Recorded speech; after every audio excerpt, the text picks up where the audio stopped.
Aujourd'hui, nous allons faire un décryptage sur la création de l'État d'Israël orchestré par l'Occident, en l'occurrence les Nations Unies.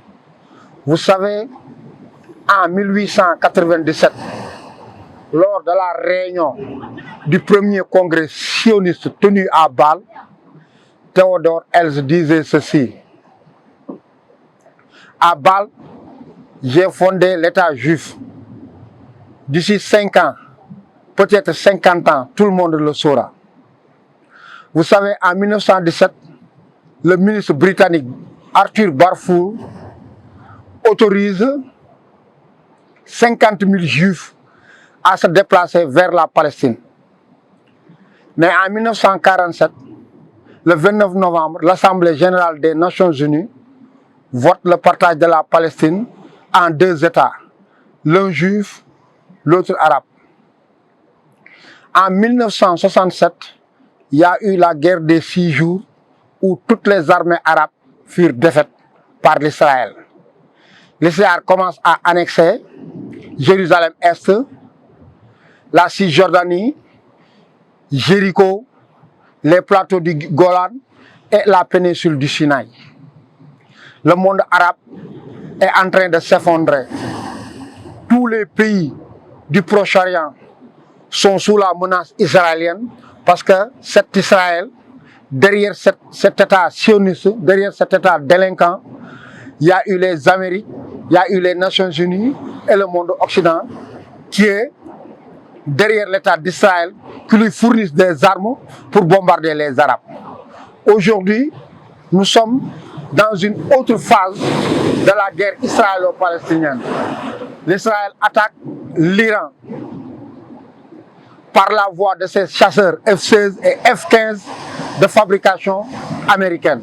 Vous savez, en 2017, lorsque Donald Trump déplaça la capitale de l'Israël de Tel Aviv à Jérusalem, le monde arabe, la Palestine, est sous le chaos total.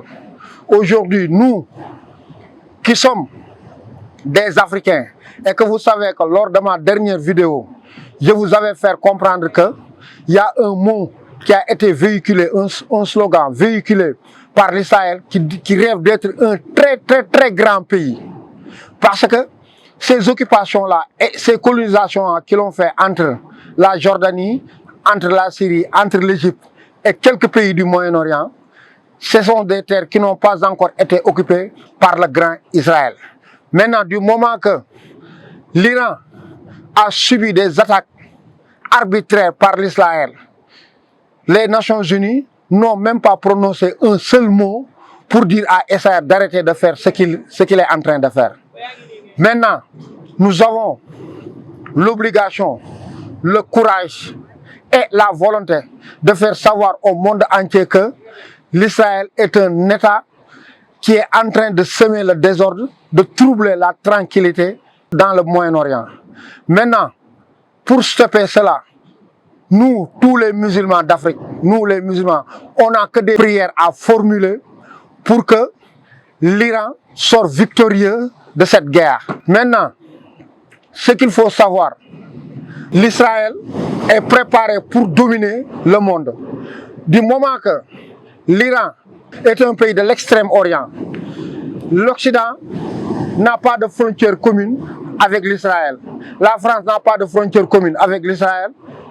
La Grande-Bretagne n'a pas de frontière commune avec l'Israël. Les Amériques non plus.